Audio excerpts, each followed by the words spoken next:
Welcome back to the Blonde Highlights podcast.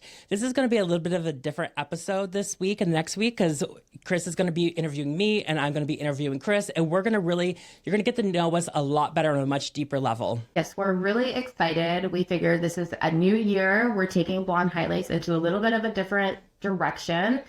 And we thought, while we're going in that direction, let's get a little bit deeper and you can know some things about us that maybe you didn't know, some things that we haven't shared. And so we can relate and connect and just be a little bit more open with you guys. We do want to put out a trigger warning. This episode, while we are interviewing the beautiful Kyle Hennessy, we will be speaking about topics that involve mental health, substance abuse, eating disorders, and death. So we just wanted to put out a little TW, and we just want you to know that we are really excited to do this. And this is going to be maybe a little bit of an emotional ride for us, but let's see how we go. So let's dive into it. I'm going to pretend that I am my own talk show host. Here we go. I am a real reporter. Okay, I'm like a journalist. I'm ready to interview you. Are you ready? Are you excited? I'm excited. I'm ready to go. Okay, you're in my hot seat. Okay, so let's get real deep. How did you get into doing hair? Okay, so we thought we would start with career stuff first. So basically, it's a really interesting story how I started doing hair because I was a freshman in high school and I was obsessed with drafting and I wanted to be an architect. And so I left my high school to go for my sophomore year for computer-aided drafting and in a program where you had to check out the different labs in this tech school. And so I started drafting and I just kind of fucking hated it. And so I had to test out other programs for the rest of the year. And somehow I ended up in the cosmetology lab because I was like, okay, well, that would just be fun with the girls. Because it was a rough school. And so I ended up falling in love with it so much. And I never thought that that's what I would want to do. But I always was like braiding friends' hair. And I was always styling my younger sister's hair and helping my mom with her hair. And it just worked out perfect. And so I started beauty school technically my junior year of high school, but I was in the lab for half of my sophomore year as well. And then I got my cosmetology license at 17 years old. Wow. Damn, she was the early starter. So Yeah. How did that lead to you getting your start in LA? Well, okay, so here's what happened first. So I was assisting in a salon in my hometown, and it was called Friends Beauty Salon. And it was real so country, little baby Kyle in there. Like, I was still showing sheep at the county fair. Like, I was a senior in high school working at a salon, basically. I did like my prom date's hair. It was just so crazy. But anyways, so I left my hometown, like partially into my freshman year of high school or freshman year of college where I was studying business. I was just like, I need more than this. Like, this isn't enough for me. And not that there's something wrong with there. I just needed to like spread my wings and I needed to get out of there. And it was such a rough period for me for being such a feminine young boy. And it was just a very redneck country. I don't know that it was a safe place either, but I just knew that I always dreamed of being a cool city kid. And yeah, so I just knew that like getting an education, I could get into college. And so that was part of it. I one day just applied for master cuts and like a mall in Columbus. I did not tell anybody. I got a phone call from this guy that's still my friend to this day. And he was like, would you be interested? And I'm like, here's the thing is I still live in Zanesville. And so it was a 70-mile drive each way. Yes. So I was a full-time college student and I took a job 70 miles away from where I lived. Oh my God. Yes. You would do something like that. Yes. But it was just magical. And it took me out of my hometown. And then eventually I was able to move. And then I was able to transfer colleges to Columbus. And I was able to really work in that world. And then so that led me to eventually switching to a JCPenney salon. And then I transferred with the JCPenney salon to a JCPenney salon here in LA. Oh, and cool. I made no money. It was the worst thing ever. I thought I was going to be homeless. And so from there, I got a job at Ulta Beauty. And I'm just saying all this because I want young hairstylists that are listening to this to know that we start from humble beginnings. You know, we always don't go straight into the celebrity ran salon or the big name. We have to start from the ground up. And I learned how to really work fast. I learned how to like take a lot of shit. And then I was one of the original employees of Dry Bar, which is like a blow dry bar. It's now a national chain. And so I really learned how to like work fast, and it just opened me up into a whole other level of doing hair. I bet. I love Dry Bar, by the way. I used to get my blowouts there all the time. So from Dry Bar, how did you get into doing celebrity hair? Okay. Well, this is an interesting story. So back to Columbus, Ohio, I had met this girl on a bench smoking a cig outside of like the mall where I worked. And she was like a model in Columbus. And mind you, like Victoria's Secrets and the Limited and all that space there.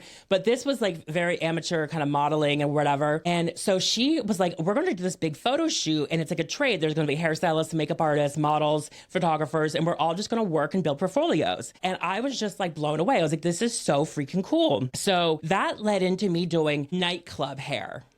And mind you, this is like 2007, 2008, 2009, 2010. And so I started doing hair and like these nightclubs, like Boma nightclub, Sugar and Spice. And what would happen is it would be these like models. And a lot of times it was sponsored by like Bacardi or something like that. And the models would be fully naked, like a nude thong on, no top, maybe some pasties over the nipples, airbrushed head to toe, and Bacardi symbols and stuff. And the guy who ran this stuff, he would let me do the biggest, craziest, wildest hairstyles. And then what was interesting is they would be hosted by like random reality stars like Tila Tequila or like some people from Rock of Love and all of those shows. And so that was kind of like an entry in a very small way. And then I moved to LA. And I randomly met this girl when she came into the place I was working and needed an emergency fix of her hair. We hit it off. We turned out that we had mutual friends back in Ohio, whatever. And she was like, I'm having this birthday party at Dre's nightclub by the beach and by the pool. And mind you, I'm 20 years old, so I really can't even be in there. But I go up to the top. The girls from the hills are there. There's all these people there. And I meet this. Oh, my God. Yeah. And I meet this girl who worked for a magazine. And we were chatting and whatever. And I told her about what I had done in Columbus with the stuff. And I had a portfolio. And I would love to rebuild and do more stuff like that here. And I never imagined like even celebrities. But I just thought, you know, so one day she calls me because I told her, if anyone ever cancels, I'll be ready to go. And so one day she calls me and she says, the hairstylist just canceled. We're at a shoot in Malibu. Can you make it?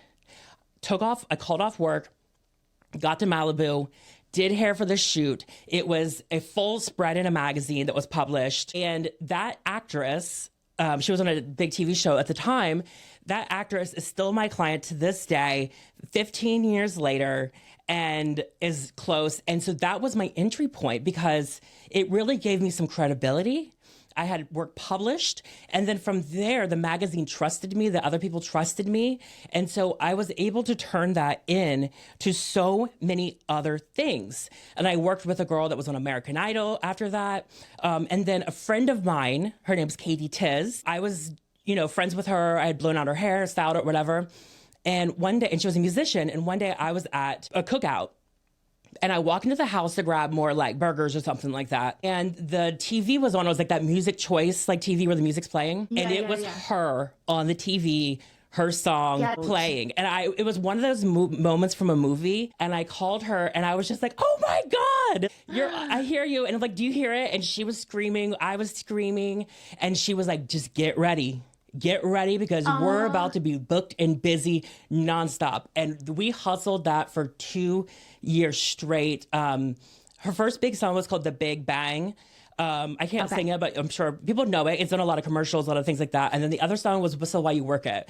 And so I did hair for like the music video for Whistle While You Work It. I did hair for all of the appearances. We did gay clubs. We did music festivals. We did everything. And so that really opened me up into this level of hair at such a young age. Wow. That's so cool. It's really cool that you weren't trying, it just kind of fell into your lap. Like it was one of those things where it was like someone missed the opportunity and you were just right there in the ready to take it. And that's something that I learned from Miss Wendy Williams.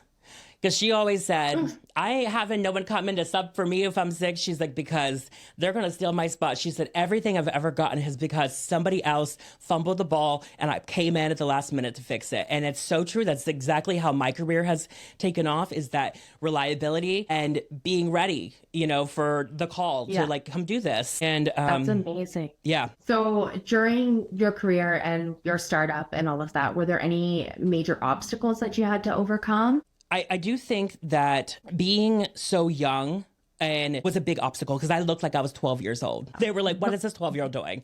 And mind you, I was literally like, doing? Yes, I'm literally like 20, 21, just graduated high school, and I'm here doing this. And the other obstacle, I think, is because I had a little bit of an accent, you know. I still to this day, like I go to say an Irish, like I'm like Arn or Ol, you know, I can't pronounce certain words, but I had much more of a country accent.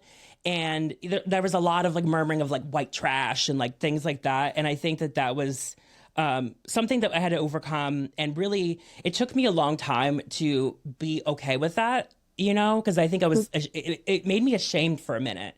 And I really hate that I felt that way. Which is sad, because a Southern accent is so cute and charming. Yeah, but it's not a Southern accent. It's like a Appalachian, like country, Southern Ohio, West Virginia kind of like accent. Okay. It's more of a dialect, I guess. And then I think another obstacle was just like hard to handle people. You know, this is a whole other level of people. And I was thrown into like Hollywood, like in Beverly Hills people, and people that were difficult, and there was people that were mean on purpose, and there was a lot to overcome with that. And I think the other thing was the extreme competitiveness of the hair industry in LA. I always like to say it's the Olympics of hair. People come from all over the world to do hair here, so there was a lot of competition, especially when it came into doing the freelance work and like working with celebrities and things like that. It was tough competition. People tried to sabotage me, drama. There was all sorts of things that happened, and it really discouraged me, and it kind of forced me to want to be more in the salon versus doing all of the freelance work that I was doing. So working with celebrities then, what is your craziest celebrity story? You know, I was trying to think of what my craziest story would be, because there was a funny moment once where I was like working at this job, and I was in the back room, and I was like eating a slice of pizza, and like this actress had to be like snuck out the back door because the paparazzi were so crazy out front. And as the door opened in the back, I was sitting on a bar stool eating a slice of pizza, and there was like paparazzi like swarmed the door. And so so I was in the background of this actress, like all hunched over on the bar stool, like eating a slice of pizza. Oh my God, stop. But I will say that... You're like, don't look at me. Yes. Ew. But I will say the craziest moments have been doing hair in award shows, because it is so surreal. It is so surreal when you're on that red carpet with a star, like, you know what I mean? You're like, what do you mean Diana Ross is behind me? What do you mean that Fergie just walked by, or this person, you know, and then I was backstage, and then, you know what I mean? Ariana Grande, she has her team coming by. You have Selena Gomez in the elevator. And like, it was a moment where it was like not real life, because it was crazy. Yeah. So far from removed from reality. How do you not lose your shit though? Because I feel like I'm not cool enough to not have a moment where, I mean, I feel like maybe because you're working, you can't, but I feel like I would be so excited to see a celebrity, like an A-lister right in front of me that I really liked. I feel like I would have a hard time not fangirling. I'm just not cool like that.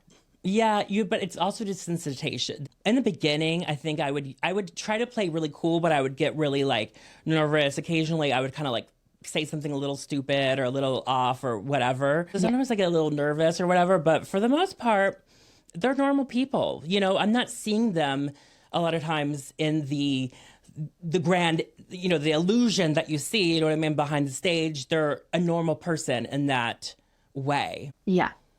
Okay. So I want to know, and I'm sure that some of our listeners have thought about this. I know I've thought about it.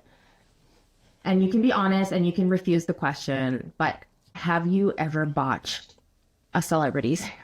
I don't think have you ever just like really messed up royally. I don't think, trust me, I have, but I don't think I have with a celebrity. But there was this one situation where there was this girl, she's not really like famous, but she was like a health guru kind of person. And what she was asking for was just not even possible. And it was like a photo in a dark nightclub. So like, it was like, of course it looks darker there because it's like dark. It was just a weird situation. Dark. I should have turned it away because I knew it was going to be a problem, but I did it. She hated it. It was a situation. It was kind of a mess. She was quite mean to me. It was a really bad situation. I think in the end, got it back to where she wanted it after. And there was so much tension. And I just was like, you know what? It was so great meeting you, but I think that this should be the last time I do this. And it's really nice. You're really cool, but bye forever. Yeah. And I always try to be the bigger person and try to be calm and nice and focus on solutions and not take it too personal. But even though I will go home and think about it for not sleep the night, but it was, I saw her on some like documentary, like preaching about being kind to others and all this stuff. And I was like, oh my God. You're like, okay, little miss, practice what you preach. Where are you? Like, okay, so have you ever been told off by a celebrity? Okay. So I love that laugh. I know something that's coming. When we get that laugh, we know. Okay. I don't know if I should name names, but it's not bad. I think she would think it's funny. So I was going to Access Hollywood Live to do somebody's hair for their morning appearance. And I had to Uber there. So I had to go through the gate and then I had to walk to the studio and it was a mess. And I was like 5 minutes late and I opened the door of the studio and Lisa Rinna was filming like a background scene by the door and I walked right into her scene and she was pissed. Oh my God. Yeah, so she was like, this is why you're not late or something. I can just picture your face. Like, I just know you and I just know you would have had like complete panic and like just like so awkward. Like, what happened? What'd you do? Yeah, and it was interesting because she was filming her first season of Real Housewives of Beverly Hills, and I had been filming another scene with another person for Beverly Hills the day before. So I saw the producer and I was like, oh, as it happened. But yes, she was pissed. She kind of told me off a little bit, but it was like simple. And then I was in the makeup. I was in the room to like green room across the hall from hers. And so like I could see like eye contact occasionally. But I will say, even though she did, and my mom was like, how dare you piss off Lisa Rinna? But when I told her. Wait, hold on. When you said she was giving looks, like was she giving you side eye the whole time? Kind of. I was just intimidated a little. But Stop. But I will say this, even though she's told me off or whatever, she was so sweet to everybody. She was like on that set and she was like the cameraman. She was like, hey, how's Sarah doing? And what's the kids doing? And like she knew everybody by name. She knew people's spouses. She knew everyone. And I was like, that's how you work in Hollywood right there. Yeah. Except for don't walk on her set when she... No. Yes. You're like, in Mean Girls when they deliver all the candygrams, it's like she's giving everybody the candygram and like none for you, Kyle. It's giving that vibe. Yes. Okay, so we know you're a celebrity hairstylist, duh, but you've also entered the world stand-up comedy. You're a natural comedian. I've seen you do your stand-up. If you haven't heard on our previous episodes, Kyle threw me through the loop. Like, she is so freaking funny when she does her stand-up. Not that you're not funny or that I didn't think that, but seeing that actual side of you where you just come alive and transform into this on-stage presence was surreal for me. So what led you to start stand-up comedy? Okay, so it goes back to when I was in college, and I always wanted to be an entertainer, or even before that, I always wanted to be an entertainer. I always was obsessed with Hollywood, always wanted to be on TV in some way. I can't sing. The acting, I don't know if it was that great or not. You know what I mean? I can't dance. I would have loved to have been a rock star, but she can't sing. But anyways, yeah, I got involved in comedy, and then I was very inspired by Kathy Griffin's My Life on the D-List, and I was always inspired by cool city people from where I grew up. You know, it was such a small, tiny little town. It was so different. And so I was really inspired by her. And I remember telling my friends in college, I was like, I'm moving to LA and I'm going to be like Kathy Griffin. And I was so obsessed with becoming like a comedian and things like that. But then I came to LA. At first, I couldn't afford classes at Groundlings, but I was going to. And then the hair world took off. And I took that a back seat, and I tried to be a reality star doing hair. You know, she was in castings all the time for makeover shows. She has appeared on so many reality shows on Bravo and different shows doing stupid stuff or like doing hair. And I was on a vacation in Mykonos, and I had been in LA for like 10 years at this point. And I was just like, I need more. I need to do something else. I need this. There's this creativity inside me. There's this writing that I like to do. There's this performer that I've always wanted to be like, and I got to take this opportunity. I was turning 30 soon, and I was just like, I just need to do it. So I was in Mykonos, and I remember being alone, like on the side of some cliff by the ocean. And I was just like, what do I do now? I would just sit there for days. Like, what do I do next? What's next? And then I was just like, I literally booked a comedy class at the Second City while I was at this beach in Mykonos. And when I flew back to LA, I started 2 days after I got back. And so that was the beginning of it. That's amazing. I love that you just had that like beautiful reflective moment. Like I'm getting teary eyed just picturing you like out by that cliff, like finding yourself and then just coming back and diving right into it. But I mean, like you've been doing it for a while now. You've done different clubs. You've had some pretty big nights. So I'm excited to see where it's going to go over the next year. Yeah, the pandemic really held me back, but I think we're really jumping in this year with a lot of stuff. Okay, so let's take this down to a different level. Let's get one level deeper, right? So we did career, so now let's get a little personal. What kind of child were you? Okay, you would be so surprised. I was the most shy, sad, depressed, awkward little kid. I had like my only friend was like my 75-year-old neighbor. And I would hang out with her. I'd go to her house and play with Barbies and different things. I just was so different than everybody. Like I kind of felt like an alien compared to everyone else. And I stuck out so much and people were so mean to me and I was just so scared. And I really thought that like everybody hated me. And it was just also weird too, because I'm in this small country, town, and I was so feminine. Do you know what I mean? Like, I mean, my voice is way more feminine than it is now. I was just I was so misunderstood. And I think I look back and there was a lot of it. I thought everybody hated me. But in reality, I think that kind of held me back from having relationships with other people. And so I was just polar opposite than I am today. Wow. I could just picture you as little baby Kyle, like, just a little sweetheart. I feel like I just would have been your best friend. I feel like if we met as kids, I would have loved you. I just would picture you like sad as a little kid. Stop. I was just the kid that was like always in a corner crying. I would be in like math class, just like sobbing into a notebook. So when did you know you wanted to leave your hometown?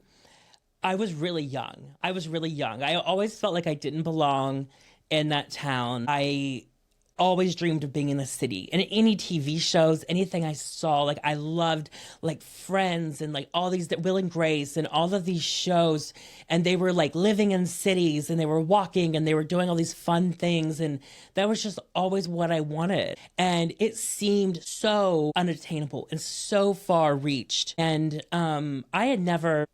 besides Columbus, Ohio, we went on a trip once. I'd never even seen like tall buildings besides that. And I was just so far away removed from it. And then when I was 14, I think I was a freshman in high school, the choir group, which also for theater, because I did a lot of theater, went on a trip to New York City to see some Broadway plays. And I was really poor. I didn't have the money. I think the actual choir teacher, even though I wasn't even a choir student, she asked me to go with them for theater. And she was probably just like, this child needs to be exposed to this because life is not kind of playing out here. And this child's crying in the corner all the time. Yeah. And her husband was a judge. They had some money. Like, if I remember right, I think she paid for part of my ticket. But we just took like a bus up to the city. We saw Hairspray, the musical. I think we saw Cats. I can't remember. And it was just like being in New York City. I will never forget that moment when we pull up in the morning. The bus door opens. I go outside, and I'm immediately like choking on the smog. And I was just like, this is home. These are my people. Like, I fell in love with New York City. That's beautiful. It's really cool that you had this teacher that was just like, let's give you this opportunity.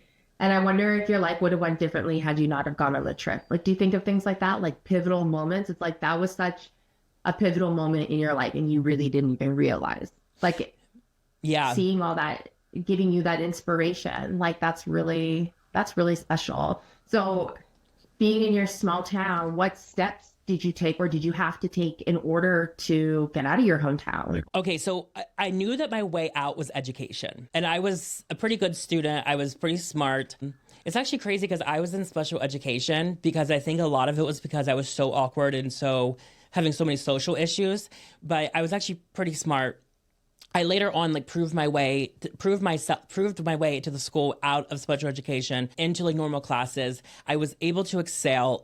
I did lots of volunteer work to put that on college applications. I ended up graduating in the top 10 of my class. I think I had a 3.98 GPA out of a 4.0. And so I knew that the education would be my key out into getting into the college. And then, of course, it was I got that salon at the Mastercuts I was talking about. And that got me out of my hometown. And it was interesting because when I started there, the manager that I said was still my friend and some of the other employees were all from the same region that I was from. And I remember Chad being like, okay, girl, we got to fix this outfit. We got to take you shopping, And so that was that step. That was my leap. That was my leap of faith when I did that. And it really panned out. And then I was commuting all that drive. Then, I started going to the gay clubs when I turned 18. And that opened up the whole new world to me. She came out of her shell. She really just became this outgoing, fun person that I am, maybe even more than I am now. Like I was so... it just opened me up to a whole new world. Oh my God. I was living, my friend was like a drag queen, and I would be like underage in the back of these nightclubs with these drag queens getting the wigs ready, doing different things. Oh my God. This is like a scene out of a movie. Yeah. If anyone watches RuPaul's Drag Race, like my friend, he's one of the West. So he's like Nina West's drag daughter. And so we were in that circle. It was all about like the drag every weekend and creating the wigs. And we had so much fun.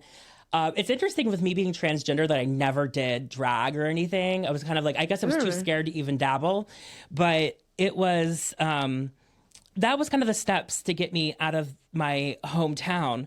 And then the moving to LA from there was just a massive leap of faith. Yeah, well, at such a young age, like what was that like? Oh my God. So I moved to LA from Columbus on a whim. I sold my car to my brother because I couldn't afford to make the payments because I had no job. I worked at this JCPenney's where I made no money. I was living in a hostel. I was literally renting a bunk bed in a hostel for like $485 a month. I moved to LA after paying that with like $300, quickly ran through that money, was like living off of ramen noodles. I remember my mom would like send me like $20 occasionally to like get a pack of ramen. But it was crazy because I was so young too. I was 20 years old and I loved to party. It was the old school Four Locos, with the When They're band. She was downing those, partying her ass off. And I was just so young and it was just wild, crazy, insane times. And so, that was that was what my beginning of LA was like. Okay. Yeah. And were there any obstacles that you had to overcome in your adult life, or like say when you moved to LA? Okay, so I will go in with the partying. The partying and everything I was always a little too wild. And at times, in hindsight, looking back, after a year after moving to LA and me partying and everything like that, my brother tragically died in a car accident. And I was very close with him. And in that mind, I'm like, I'm tough. I'm okay. This isn't affecting me at all. It's just he went out, I was sad, but I was just like really pushing over that. And in hindsight, I can look and see that triggered me to very much spiral. Even the night that I got the phone call that he had passed, I went out to the club that night and got completely blacked out, wrecked. and I had to get on a plane in the middle of the night. So I was like, kept collapsing on the bathroom floor. My roommate had to like literally pack for me. They like got me into a shuttle to the airport. I passed out in the airport because I was so wasted. But I had, told the airline that like my brother had died and I was coming back for this airline. So they let me through because of the situation. And I passed out, and like the flight attendant came over and were like, we're leaving, and woke me up. No. And I got on the plane. Yeah. I literally remember hardly any of this. I landed in Columbus. I just reeked of booze and alcohol when I went to the hospital. It was gnarly, but I think that really, it triggered a lot of excess substance abuse that later on in life manifested into parts where it got a little out of hand at time. There was, a moment when I remember I was living in downtown by myself, and I was just downing bottles of wine. I would drink like 3 bottles of wine, and then I would go to the bathroom and just be throwing it up, and then just keep drinking more wine. And it was just like I had to numb it all and everything. And so there was periods where like the substance abuse got so out of hand.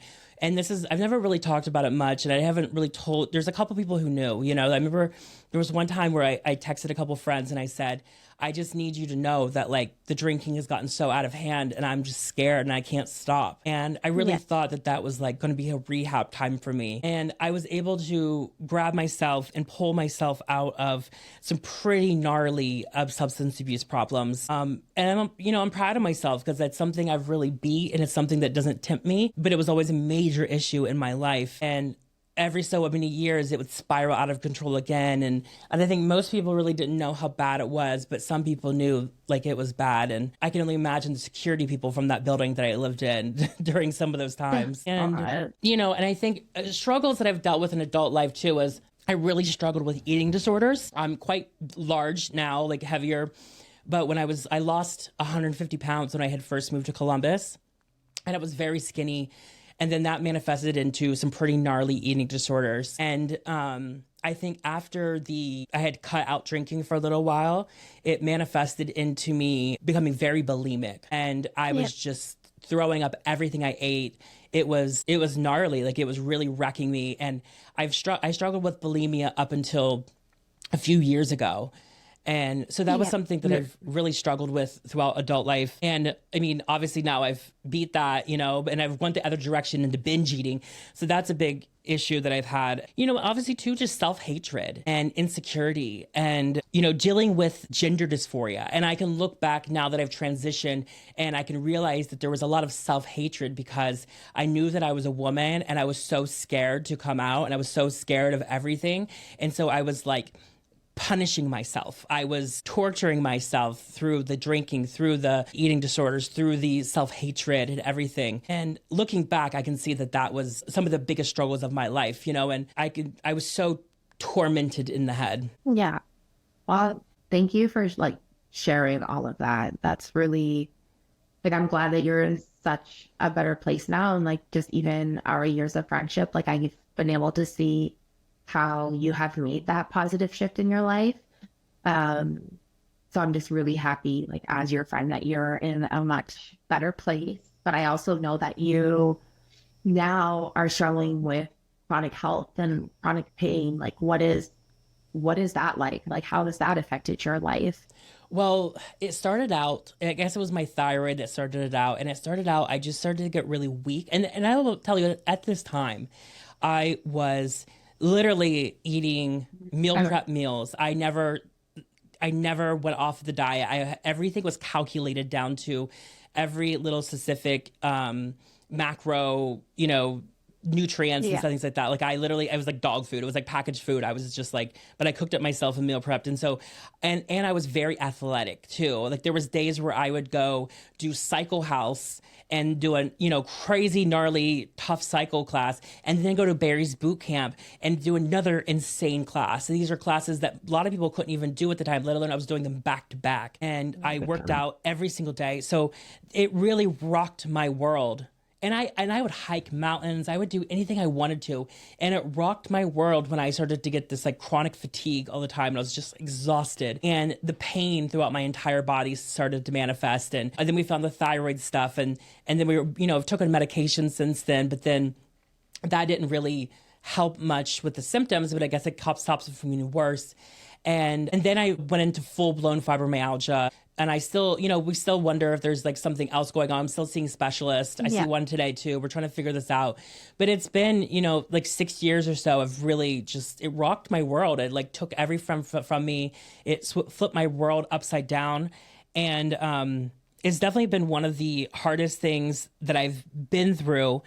But I do think though, it had started before the pandemic, but during the pandemic, it really gave me a time to be alone and to figure out what was going on. But so that's been a rough situation with the chronic health. And how did it, or how does it affect your work and your personal relationship? Well, okay, I've definitely lost clients because one, they're like, I was kind of miserable and I went from this happy-go-lucky person to this like miserable person all of a sudden. And then also I was like limping around. My body was just like not having it. And then after the pandemic, it had gotten so bad that I had to go down to working 1 day a week after something happened with it. And so, I just felt so alone. And because I really couldn't talk about it in a way, because I had gone down to working 1 day a week and I was struggling financially. And in my industry, my peers, they're buying BMWs and Mercedes and they're living at large and vacations and all this kind of stuff. And I lost my income. It went down to, just survival because I had to figure out the health stuff. And so that really just made me feel so alone. And I just not being able to talk about it because my industry is so competitive. So I couldn't announce defeat or say and really talk about it. And also, I think a lot of people that I know just thought I was faking it. And they thought this was just a ploy to be lazy. And because I looked like I was fine, but really I was struggling so deeply inside. And so I've lost a lot of friends because I'm just like, if you literally can't even take me serious as I'm going through the hardest struggle of my life, like you can get the fuck out of my life. And so a lot of people have gone to the side. So I think that it's really affected my career and my everything. I just think it's so crazy to me that people would think that you're faking it and just as a ploy to be lazy, because you're like one of the most hustling, hardworking people that I know. Like I've never seen you allow yourself to really slow down and to be lazy. Like you are always hustling. So I can't imagine like this must have really affected your mental health. Yeah. Well, and the thing is that I think a lot of people think like, oh, it was just because you gained weight. That's why you're having these problems. But the problem started before the weight. And so I think that then that manifested in me just being like very sad in mental health. And I started binge eating and I started gaining weight, which really affected my mental health even more. And on one hand, it took me to some of the lowest points in my life. But on the other hand, it forced me to have unconditional love for myself because I had to become an advocate for myself and I had to fight for myself. And I had to learn to love myself even at my worst. I love that. And now getting into a different phase of your life, having, all the conversations about like having to fight for yourself and love yourself, like how did that fit into your transition? Like how did you 100% know that you were transgender? Okay, and so even with all of this going on. Yes. So I think that going through the health issues starting, that led me into just like, you know what? I don't really give an F what anyone thinks. Like it really forced me to this place. And I think everything happens for a reason. But it did force me into just like, I don't give a fuck what anyone thinks of me. But as far as how I knew I was transgender is that there's this thing called gender dysphoria. And it's basically like this self-hatred of like, anything of your assigned sex at birth or different things. And so I struggled with gender dysphoria from the earliest memories I have as a young child. And, I just thought it was so obvious to everybody. Also, I look back too, and just like, even when I had told my family, I was like, think about me as a child. You had 2 sons, me in the middle, and then 2 daughters. What did you treat me more like? What roles did I take on more in the family? And they were like, now that you think of it, you've always kind of been our daughter versus my brothers. And it was, so similar to my sisters. And, when things got rough in my family, I kind of took on a more maternal role for my sisters. And so it's one of those things where it's just always come very naturally to me. I've always only been friends with like women for the most part. I'm scared to death of men. You know, not that that's the thing, but it just was like such a feeling. I remember being a tiny child and just being so angry that I was a boy and just being like, I hate this. I hate this. And I would always be like, God made a mistake on me. And I had no clue what transgender was. I didn't know what any of that meant. I just knew that I felt like God made a mistake. And so there was always that in the background of me knowing it. And it was this constant thing of like, as soon as my mind would drift there, I'd be like, stop it, stop. Like I'd fight with myself in my head almost. And I remember as a kid, one time I went as like a prostitute, which for Halloween, and my cousin went as my pimp. And I was like 10 or something. I don't even know. It was the 90s. I wore my mom's like white fur coat and like, I had a long blonde wig, and I remember being so freaking happy, but I had to like hide it, like my happiness as far as just like having this wig. And oh my God, I would wear like mop head, you know, like the mops with like the fringe on both sides. Yeah. I would put that on my head and play with my hair. Oh my gosh. You know, I'll never forget the time that I saw you shopping for purses the first time. And I was like, this girl is in her element right now. But coming to the decision at 30, what was the vital factor in your decision to transition? Well, I think just like the health issues starting, I just didn't give a fuck what anyone thought. And I also look back at some of my relationships that I had over the years.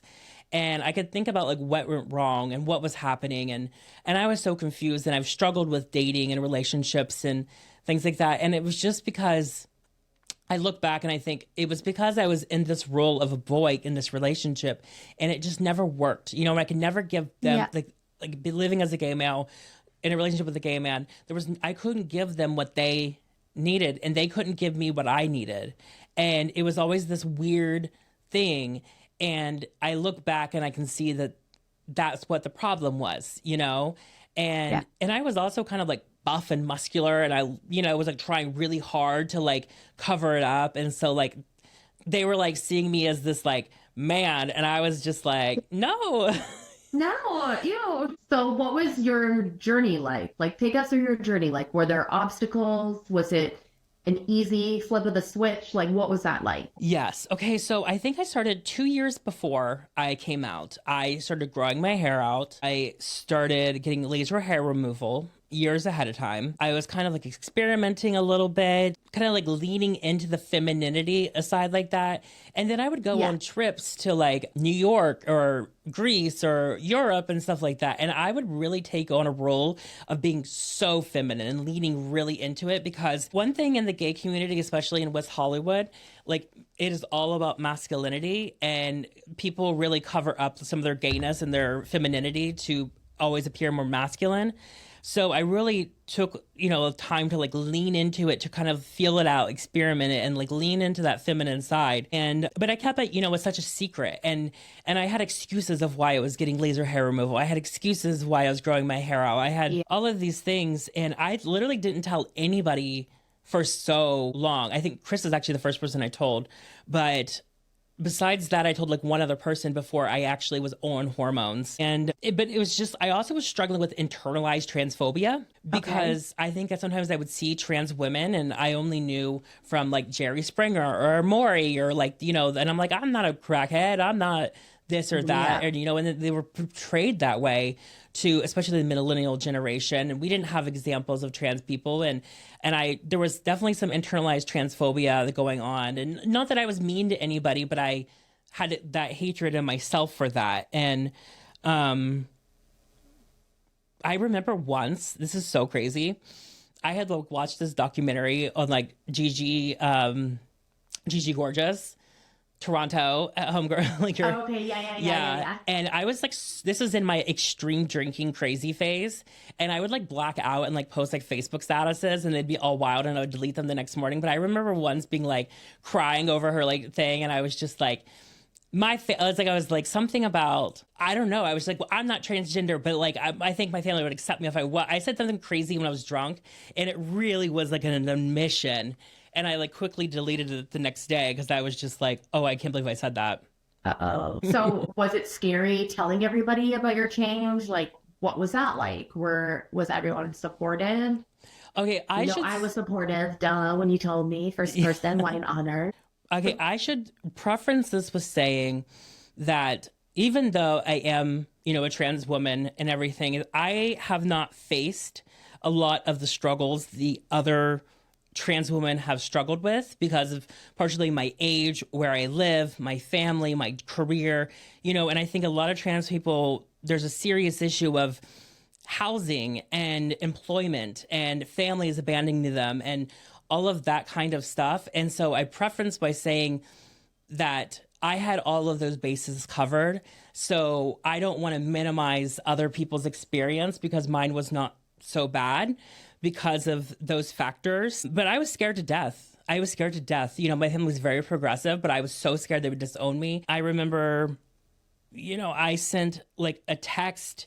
Well, I had it was, oh my God, I was on the way to my work holiday party. At the time, I had like 20-inch extensions. I had already started hormones like months before. And I just had to call my parents and say, hey, by the way, this is happening. And I was just like, I don't care what you think. This is what's happening. And my mom was like, well, I feel like your sister's kind of picked up on it already. And so they were okay, but they were in shock. Yeah. And then for my sisters, I just sent them a text and I was like, hey, girl, this is what's happening. I'm coming out this week. I'm just dropping on everyone. I've already started hormones, everything. And I was kind of nervous about my brother for some reason. My brother was so sweet about it, but I was just like, if you don't want to talk to me after this, I understand. I don't care. And he was like, no, it's fine, and we love you no matter what. And just let me know what we need to call you or say or whatever. And also it's like, all my siblings started to have kids by that point and stuff. And they were young. So they were just kind of like, what do we say? How do we go about this? That's really nice. I like that it was just like everyone wanting to respect your new name if you wanted to change it or your title and all of that. I think that's really... You're really blessed to have such a loving family. Yeah, and I was scared, but I also never gave anyone an option to say no. I think this is already happening. Yeah, it's already done. And even just everyone in my life, I literally posted an Instagram post on my work Instagram, my personal Instagram, and I just posted a photo and I said, this is me. This is how I'm going to live my life now. Starting today, deal with it. And I just, from that moment on, just boom, showed up to work the next day, just nothing happened. And everyone was just I love that. Oh my God. Yeah. I love that. It's just embracing. It's just you know what? No fucks given. This is me now. We're not going to take a slow walk with this. We don't need to handhold. Boom. This is it. This is me. Yeah, and I think a lot of people ask for permission or ask for acceptance, and I was just like, this is what it is. I don't care. And I was surprised. There was people in my life that I really just thought was just going to be disgusted by it or really just push me out of their life or stop coming to me for their hair or whatever. And I mean, there was, grown men that are my father's age that I expected to not be okay with it. Just text me and be like, I'm so proud of you and great for you. Just were so supportive out of the blue. And I was like, oh my God. Do you feel like you've changed as a person? I do. Yes. I think before I was a boy, I was so insanely unsure of myself. And I, would be in conversations and sometimes I would stutter a little bit or I'd be like, yeah. And I was such a follower and I was such a, just trying to get people to like me. And I think stepping into this forced me to do the most wild thing that people do not like. And so what I told myself that when I made this, decision to go through with this, that I had no choice but to just not give a fuck what anyone thought. And it really transformed me into this person who was self-assured, who doesn't care what people think, who was not afraid to go against the beat of the drum. And I think I was talking in another episode where I was just like, I can't be the follower. I can't be the person doing sourdough bread when everyone's doing sourdough bread. But before I would have been such a that. So I rebel against the status quo now. It really changed me into a person who was so much more confident, so much more comfortable in my skin. I feel and a lot of people think when you transition into a woman, they're like, oh, you're pretending to be a woman now, or this must be hard to keep up this act or whatever. And it's no, I was acting for all those years to be a boy. Now I just feel like myself. There is no, I'm me, it feels like. Yeah. And an outsider as your friend, knowing you when you were boy Kyle versus now, you're right. As your friend, I've seen the complete difference in the way that you are just stepping into your own confidence. You are very sure of yourself. You own yourself a little bit more, whereas before you were very, and it was so cute and endearing, like just very shy, a little bit passive, and just the difference is night and day to a point. Like there are things where I'm like, oh, that's just always been Kyle. Like that is Kyle. But definitely when it comes to your confidence and just being sure of yourself, it's really cool to see you now and just how you've really just blossomed. Thank you. Do you miss being boy Kyle? No, that bitch is dead. Oh, It is the weirdest thing. It is the most weird feeling, and I can't explain it. But like, you know how your phone shows the memories and stuff? yes. And like these photos will pop up, and it's like me as this like masculine looking boy next to you or with other people, and it's just like they pop up, and I'm like, who the fuck is that? Who is that? I know. It's so Oh weird my to me God. to see myself then, because it's like it's this weird thing in my brain where I forget. I forget that I'm transgender. I forget that I lived my life in my 20s as a boy. It's so weird to me because it's like all of those memories. I look back in those memories and I see myself as a woman in those memories. It's the weirdest Yeah. situation, but then I see these photos and I'm like, whoa. And it's weird too when sometimes people post photos of me and I'm like, wait, who's that? Wait a second. And it's also weird too, because like when I've run into people I knew from my past, like say there's like a celebrity or someone I've worked with in the past and I see them at a party or something, they don't recognize, one, I gained 100 something pounds, but also because after transitioning. So I'll go up to them and be like, hey, I don't know if you remember me, but like this thing, and I was a boy and then I was skinnier and then like this stuff, like, and they're like, wait, what? And I'm like, What? hold on a second. And I show them a photo and they're like, shut the fuck up. Yeah. Oh my God. This is you. Yeah. You know what though? Like boy Kyle. I mean, to me, you're just Kyle. It doesn't matter to me. Like I've always just loved you, your spirit, your soul. Like you're just such a beautiful person to me. But when I think of boy Kyle, I have like a fond memory of just like you just being like your shy self. And I think that that's, like I said before, it's you're not that anymore. But that is one memory that I hold on to, is just like your cute little shy self. So now, what are your favorite parts of womanhood? I would say the camaraderie. You know what I mean? Like, it's just like with the girl, and I've always been with the girls. You know, I've always been with the girls. I was a hairstylist. I've always worked in women's spaces. It's always been the women. And so the camaraderie around other girls, like, I just noticed that, like, if I ever need help with anyone, like, the girls are always there to help. The girls are always there. Yeah, there's some catty people, but, like, for the most part, like, we work together. Like, I never really expected, there's like the sisterhood. Yeah. Find like camaraderie in people, random strangers. And so that's definitely my favorite part. And I also think too, like, there's moments I look back, like I had this like aunt who lived in San Diego for a while. So sometimes I would go down for Thanksgiving or Christmas or different holidays. No, Thanksgiving, and we would go to this other family's house and they were amazing. They were sweet. But I would go to the house. All the men would be in the living room watching football, with lots of people.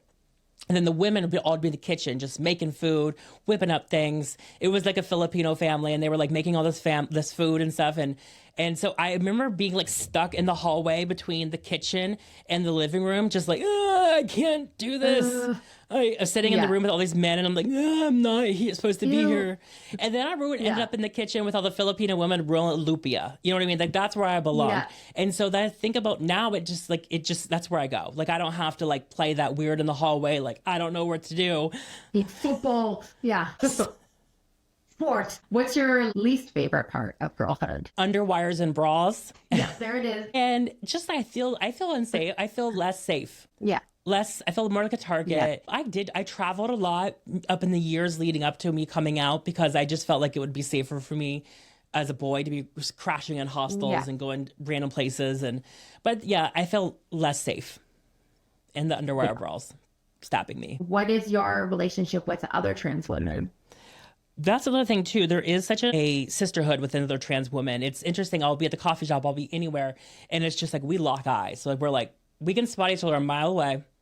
And it's like this like acknowledgement, okay, girl, like it's another sisterhood. Like... Yes. And there is some people that are probably like catty and bitchy and like that's a brick or, different Yeah. things. But like for the most part, everyone's just like super sweet and supportive. And it is interesting the way that, you know, we kind of see each other and call each other out. But I really don't have any trans friends, which kind of upsets me. Like I have like trans acquaintances, like I was there during the whole Dylan Mulvaney situation. We were like neighbors. And so I was, you know, I wasn't close friends with her, but occasionally I would be there for different things. But you know, she's so busy and doing other things. But I just don't, I have like internet trans girl friends. You know what I mean? I have trans girls that I'm friends with in the UK and Germany and like all these other places, Denmark and Mexico or whatever. And we always keep in contact and stuff like that. But I just don't know a lot of people, like, and I knew like even from the club scene, I knew Sasha Colby before, and before she was in RuPaul's Drag Race and like blew up. And I'll never forget her one day because I was like talking to her about this like trans night she was hosting, and she was like, "Okay, girl, what's your talent?" And I was like, "What's my talent?" She's like, "What's your talent? What you doing?" Like, I want to help you. And I was just like, "I'm a comedian, and maybe I can host or something." But it never like was planned out. But like, I know all these trans women.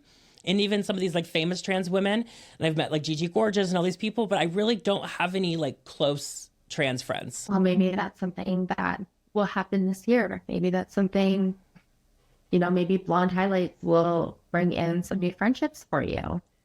For some of our listeners, leaving with one last question. Through everything that you've overcome so much in your life, and you've had to learn how to battle and get through these obstacles, and overcoming how you used to handle and face all of those other obstacles. How do you handle them now, where you are in your life now? Well, I get really stressed out and I kind of freak out, but I think you give yourself a moment to freak out.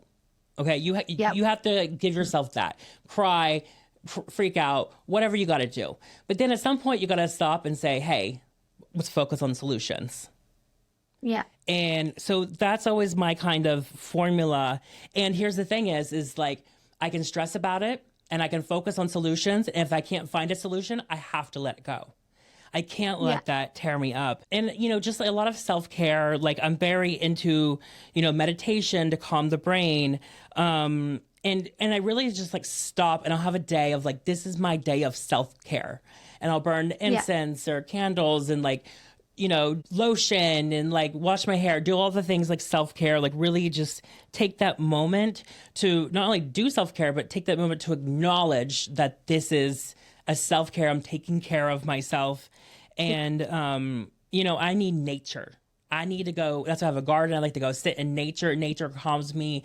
Being in the woods, being in the garden, it takes me out of the world that I live in and takes me to a place of and whatever. And also just artistic expression, you know, working on crocheting or sewing or making different things, like that artistic side of me really calms the brain. Yeah. Well, thank you so much for sharing everything with us. I feel like there's things about you that even I've learned today, and I'm sure that our listeners feel the same and hopefully can connect with some of these things. Thank you, everybody, for listening. Kyle, do you have anything else that you want to add? No, I think that's it. Like, we've gone through a lot. I know. Oh my God, like, holy interview. Wow. Okay. Well, thank you guys for listening. You know where to find us, and we'll see you next week. Bye. Bye.